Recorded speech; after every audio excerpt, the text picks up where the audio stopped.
అందరికీ నమస్కారం.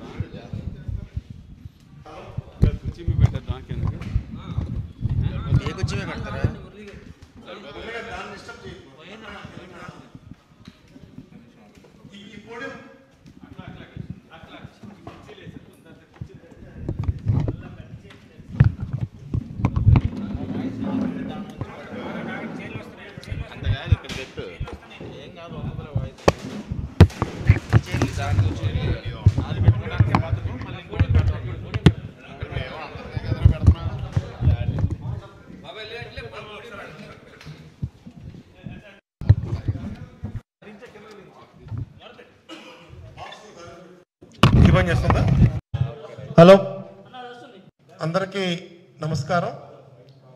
భారతీయ జనతా పార్టీ రాష్ట్ర అధ్యక్షులు శ్రీ సోము వీర్రాజు గారు ఈ సమావేశాన్ని తీసుకుంటారు.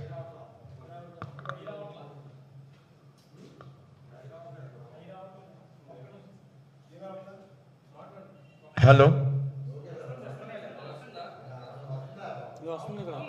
17వ తేదీన శ్రీ నితిన్ గడ్కరీ గారు జాతీయ రహదారుల శాఖ మంత్రివర్యులు మన రాష్ట్రానికి విచ్చేస్తున్నారు. ఈ సందర్భంలో వారు 51 ప్రాజెక్టుల్ని, కొన్ని ప్రాజెక్ట్స్ని ప్రారంభోత్సవం చేస్తారు. అంటే ఆల్రెడీ కంప్లీట్ అయినటువంటి 21 జాతీయ రహదారిని వారు ప్రారంభిస్తారు. అలానే 30 ప్రాజెక్ట్స్ని ఆవేళ భూమి పూజ చేస్తారు. వీటన్నిటికి కలిపి సుమారు 21,558 రూపాయల 83 పైసలు ఖర్చు అవుతుంది. వాస్తవంగా ఓవరాల్గా 64,000 కోట్ల రూపాయలు ఆంధ్ర రాష్ట్రానికి ప్రాజెక్ట్స్ ఇవ్వడానికి సుముఖంగా ఉన్న సందర్భంలో ఆల్రెడీ పైప్ లైన్లో ఉన్న ప్రాజెక్ట్స్ 64,000 కోట్ల రూపాయలు కూడా. ఇది పార్లమెంట్ సాక్షిగా నితిన్ గడ్కరీ గారు తెలియజేసినటువంటి అంశం. ఇది కాకుండా నేను R&B ప్రిన్సిపల్ సెక్రటరీ గారితో మాట్లాడాను. గవర్నమెంట్ ఆఫ్ ఇండియా మరొక 25,000 కిలోమీటర్లు నేషనల్ హైవేస్ని విస్తరించాలనేటువంటి ఆలోచన చేస్తుంది. దీంట్లో రాష్ట్ర ప్రభుత్వం మరింత అధికమైనటువంటి ప్రాజెక్ట్స్ని అడిగి తీసుకోవాలి, ఇవ్వడానికి కేంద్రం ఈ ప్రిన్సిపల్ బడ్జెట్లో పెట్టడం జరిగింది. మీ అందరికి కూడా ఈ ప్రాజెక్ట్స్ని సర్క్యులేట్ చేస్తాను, అందరు కూడా ప్రాజెక్ట్స్ని సర్క్యులేట్ చేస్తాను. విడివిడిగా వాటి గురించి నేను ఎక్స్ప్లెయిన్ చేయవలసినటువంటి అవసరం ఉండదని నేను అనుకుంటున్నాను. విడిగా ఒక్కొక్క ప్రాజెక్టు కొంత కాస్ట్ ఎక్కువ ఉన్నవి చేద్దాం. శ్రీకాకుళం 6 లేన్ నర్సరావుపేట రణస్థలం 1457 కోట్లు. అలానే శ్రీకాకుళంలో 576 కోట్లతో capacity arrangement existing 4 lane Ichchapuram Narasaraopet section. ఈ విధంగా మీకు విశాఖపట్నంలో సుమారుగా 700 కోట్లతో 1073 కోట్లతో విశాఖపట్నంలో కొయ్యూరు అంటే టూరిజం డెవలప్మెంట్ కోసం నర్సీపట్నం నుంచి లంబసింగి మీదుగా ఒక రోడ్డు వేస్తూ రాజమండ్రి నుంచి అరకు వరకు వయా పాడేరు, ఈ రెండు కూడా ఇంటర్లింక్ అవుతాయి. ఈవేళ పాడేరులో సెంటు స్థలం 3 లక్షలు, because of national highway, because of tourism మూలంగా ఇండైరెక్ట్ ఎంప్లాయ్మెంట్ లాక్స్ ఆఫ్ పీపుల్కి ఇండైరెక్ట్గా ఎంప్లాయ్మెంట్ జరిగేటువంటి పరిస్థితి. ఈ విధంగా ఒక విశాఖపట్నం జిల్లా రాజమండ్రి నుంచి నర్సీపట్నం నుంచి లంబసింగిని కవర్ చేస్తూ, ఈ లంబసింగి లాంటిదే మరొక ప్రాజెక్ట్ కూడా విశాఖపట్నంలో వచ్చింది, దాన్ని కూడా ఇది కవర్ చేసేటువంటి పరిస్థితి ఉంటుంది. అలానే ఈస్ట్ గోదావరి రాజమండ్రి, అలానే ఈ యొక్క రాజమండ్రి ఈస్ట్ అండ్ వెస్ట్ గోదావరిలో widening strengthen of Rajamahendravaram Rampachodavaram section నేను చెప్పింది. ఈ విధంగా ఇందులో రంపచోడవరం రాజమండ్రి అచ్చింపేట జంక్షన్ దాకా ఇది 689 కోట్లతో ఈ ఉభయ గోదావరి జిల్లాలో కూడా ఈ యొక్క టూరిజం ప్రాజెక్ట్సే కాకుండా మామూలుగా నేషనల్ హైవే అచ్చింపేట జంక్షన్ కూడా డెవలప్ చేయాలి. అచ్చింపేట జంక్షన్ కాకినాడ, దాన్ని కూడా డెవలప్ చేయాలని. అలానే ఏలూరు యొక్క రాజమండ్రికి సంబంధించి ఈ మధ్యలో reconstruction and strengthen of Devarapalli Jeelugumilli section, అలాగే rehabilitation and reconstruction of NH 516D నుంచి, అలానే 4 lane NH 365BG Racharla village, అలానే ఖమ్మం దేవరపల్లి 569 కోట్లు, అలానే దేవరపల్లి ఖమ్మం మరొక 700 అంటే ఈ బిట్స్ కింద విడదీసి 711 కోట్లు. అలానే వెస్ట్ గోదావరి దేవరపల్లి కొవ్వూరు సెక్షన్ 2676 కోట్లు. అలానే వెస్ట్ గోదావరిలో 6 lane existing 4 lane road from Kalaparru to చిన్న అవుట్పల్లి 655 కోట్లు. ఇది 4793 కోట్లు. ఈ రోడ్ అంటే రాజమండ్రి వెళ్ళేవాళ్ళు విజయవాడ, రాజమండ్రి నుంచి హైదరాబాద్ వెళ్ళేవాళ్ళు కానీ, విశాఖపట్నం నుంచి హైదరాబాద్ వెళ్ళేవాళ్ళు కానీ విజయవాడ రాకుండా ఈ 4793 కోట్లతో రాజమండ్రి రేపు 6.5 అవర్స్లో వెళ్తారు. విజయవాడ మీదకి అయితే 8 గంటలు పడుతుంది. ఇప్పుడు రాజమండ్రి వాళ్ళకి విశాఖపట్నానికి కూడా 1.5 అవర్ తగ్గిపోయి దీని ఖర్చు 4793 కోట్లు. అంటే ఎంత అద్భుతంగా ఆలోచిస్తుందో కేంద్రం, మీరు ఒకసారి ఆలోచించండి. టూరిజం కోసం ట్రాన్స్పోర్ట్ అనేది చాలా ప్రధానమైనటువంటి రంగం దేశంలో. ఈవేళ ప్రజల సౌకర్యాలు పెంచడంలో ఇన్ఫ్రాస్ట్రక్చర్ అండ్ ట్రాన్స్పోర్ట్ రోడ్స్ అనేవి చాలా ప్రధానమైనవి. అలానే 1065 కోట్లతో మీకు almost construction of ROB Gudivada Bhimavaram, construction of 4 lane ROB Gudivada Machilipatnam, construction of ROB Gudivada town, Setu under Setu Bharat, construction of building Vijayawada to regional office కూడా ఇక్కడ ఒక 6 కోట్లు పెట్టారు.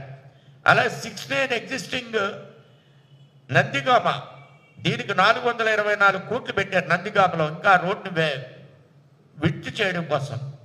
అలానే flyover from Jyothi Mahal junction Ramesh hospital junction, దాని విజయవాడ 96 కోట్లు పెట్టారు.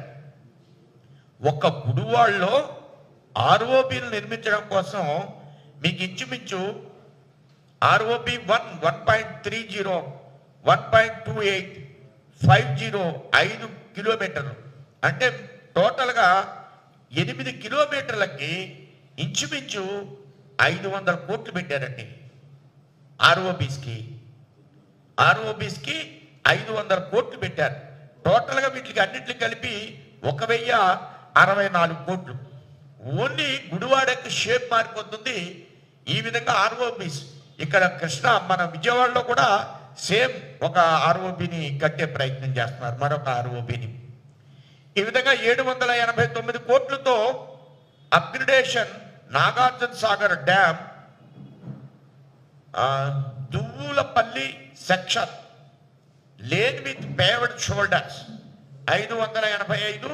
అలాగే same rehabilitation and upgradation NH 167 AD from Macherla Dachepalli ఇలాంటి చోట్ల 403 కోట్లు, టోటల్గా 789 కోట్లు.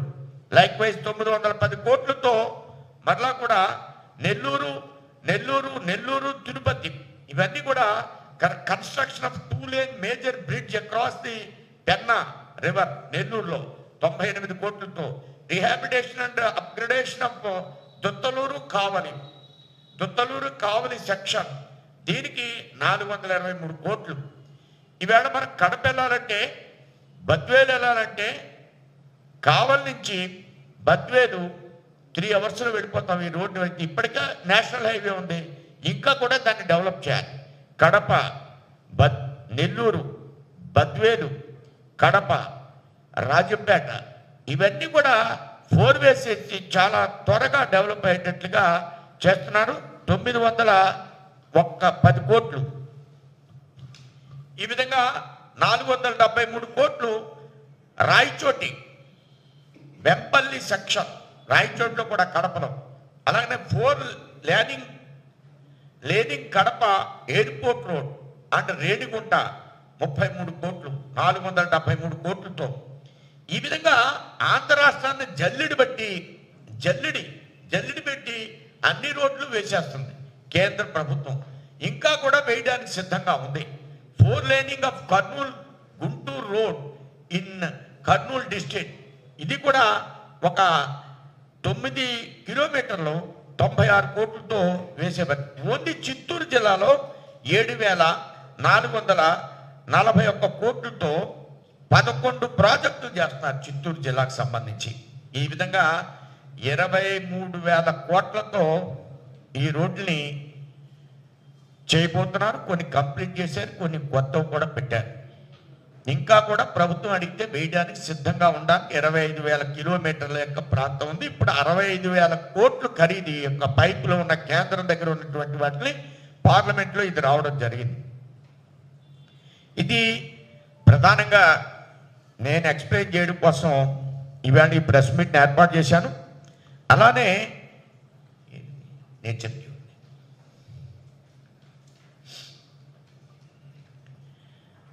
నేచర్ క్యూర్ హాస్పిటల్ అంటే ఆంధ్రప్రదేశ్ విడిపోయిన తర్వాత నేచర్ క్యూర్ హాస్పిటల్ మనకి ఇక్కడ లేదు. హైదరాబాద్లో ఉంది నేచర్ క్యూర్ హాస్పిటల్, గాంధీనగర్లో. హైదరాబాద్లో గాంధీ నేచర్ క్యూర్ హాస్పిటల్ ఉంది, అమీర్పేటలో. విడిపోయిన తర్వాత లేదు. గత ప్రభుత్వం government of AP has sent a proposal to Ministry of Ayush offering 25 acres of cost-free land for establishment of 100-bedded yoga and naturopathy hospital in 215. Government of Andhra Pradesh అడిగింది, 100-bedded hospital మేము కడతాం, మీకు 25 ఎకరాల స్థలం ఇస్తాం, మాకు నేచర్ క్యూర్ హాస్పిటల్ కావాలి అని గవర్నమెంట్ ఆఫ్ ఆంధ్రప్రదేశ్ అడిగింది. Accordingly ministry has approved for establishment in 100-bedded yoga naturopathy hospital. In response, government of AP had allotted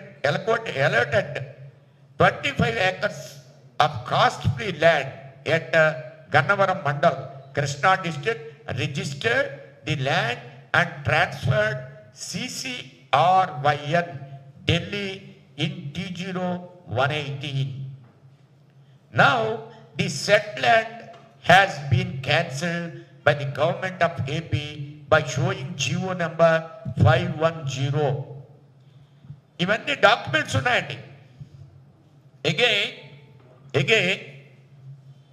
Again, the collector, district magistrate Kakinada, ICAR, Central Plantation Corporation Research Institute, Kasaragod, Kerala, India, వీళ్ళకి 51 ఎకరం అడిగారు. ఇక్కడ సామర్లకోటలో land allocate చేశారు. దాన్ని కూడా ఇప్పుడు cancel చేశారు జగనన్న గారు ప్రభుత్వం. 2 ఇన్స్టిట్యూషన్స్ అండి ఇవి. ఈ 2 ఇన్స్టిట్యూషన్కి ల్యాండ్ ఇచ్చి క్యాన్సిల్ చేశారు. సెంట్రల్ గవర్నమెంట్ ఆర్గనైజేషన్ వాళ్ళు వచ్చి ఇక్కడ ఎస్టాబ్లిష్ నేచర్ క్యూర్ హాస్పిటల్, నేను మన నేచర్ క్యూర్ హాస్పిటల్లోనే ట్రీట్మెంట్ చేయించుకున్నాను. అలాంటి హాస్పిటల్ ఇక్కడ కడతానంటే దానికి ఇచ్చిన ల్యాండ్ అలొకేట్ చేసి జగనన్న కోరికలో ఇల్లు దాన్ని క్యాన్సిల్ చేశారట. అదేంటండి విషయం? ఇప్పుడు తూర్పుగోదావరి జిల్లాకు కూడా ఇలాగే క్యాన్సిల్ చేశారు, అక్కడ కూడా పట్టాలు ఇచ్చేయండి. ఈ ప్రభుత్వం యొక్క ఆలోచన చూడండి. కేంద్రం ఈ రాష్ట్రాన్ని అభివృద్ధి చేస్తానంటే మొండి చేయి చూపించేటువంటి వైఖరి.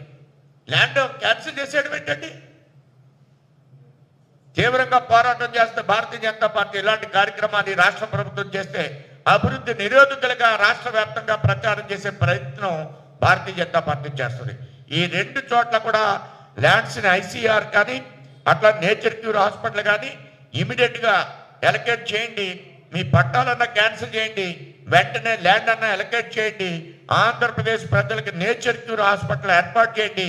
ఐసీఆర్ సంబంధించిన సెంటర్ని మనకు చాలా అవసరమైనటువంటి సెంటర్ ఇది, దీన్ని కూడా క్యాన్సిల్ చేస్తారా? ఇది ఐసీఏఆర్ సెంట్రల్ ప్లాంటేషన్ కార్పొరేషన్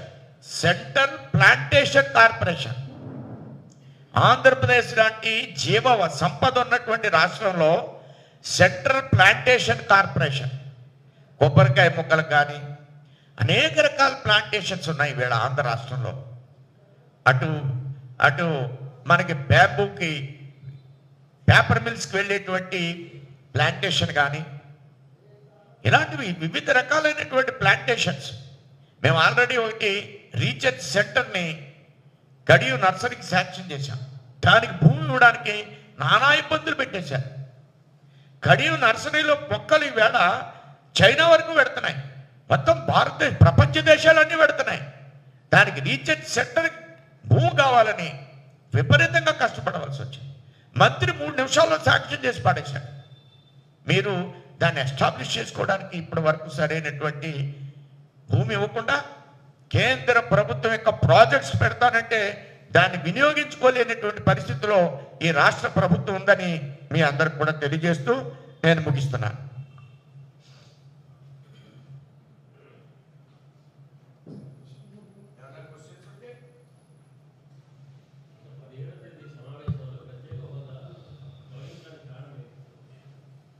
ప్రత్యేక హోదాని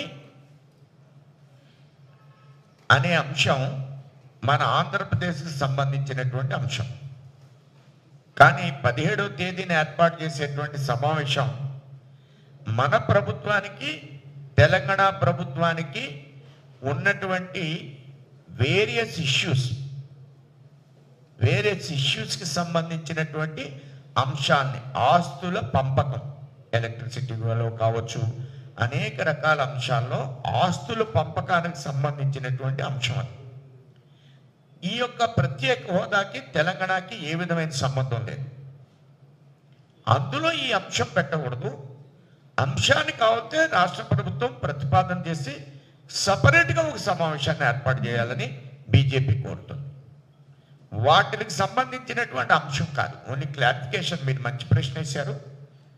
దానిలో పెట్టవలసిన తెలంగాణకి ఏమి సంబంధం? ప్రత్యేక హోదా కేంద్రం ఇవ్వాలి, రాష్ట్రం అడగాలి. అది విడిగా సమావేశం పెట్టమనండి, పెట్టుకోమనండి, అడగమనండి. మరొక అంశం, కేంద్రం గత ప్రభుత్వం ఉన్నప్పుడు కేంద్రంతో ప్రత్యేక హోదాకి సంబంధించినటువంటి ద్రవ్యాన్ని, దాన్ని ఏదో ఇంగ్లీష్లో మాట్లాడినాను, తెలుగులో ధనాన్ని ఇవ్వడానికి కేంద్రం సిద్ధపడింది. చంద్రబాబు నాయుడు గారి ప్రభుత్వం కొన్ని ప్రపోజల్స్ పెట్టారు. ఫారెన్ ఇన్వెస్ట్మెంట్ యొక్క వాటితో ఇండస్ట్రీస్ పెట్టేటువంటి ప్రపోజల్స్ పెట్టారు. దానికి రాయితీ, వడ్డీ, అసలు కూడా ఫారెన్ ఇన్వెస్ట్మెంట్ కూడా చెల్లించడానికి కేంద్రం సిద్ధపడింది. ఆల్రెడీ వడ్డీ రూపంలో 15 కోట్ల రూపాయలు కూడా కేంద్రం చెల్లించింది. అంటే మీకు మేము ఇవ్వం అని పట్టుదలగా ఉన్నారు అన్న దానికి గత ప్రభుత్వం ఎంత మేరకు ముందుకు వెళ్ళింది అనే విషయం తెలియజేయడం కోసం మేము ముందుంచాను. ప్రత్యేక హోదాకు సంబంధించినటువంటి ధనాన్ని ఇవ్వడానికి ఎప్పుడూ సిద్ధంగా ఉంది. గత ప్రభుత్వంలో ప్రాసెస్ జరిగింది. ఈ ప్రభుత్వం ఆ ప్రాసెస్ని స్టార్ట్ చేయమనండి, అభ్యంతరం లేదు.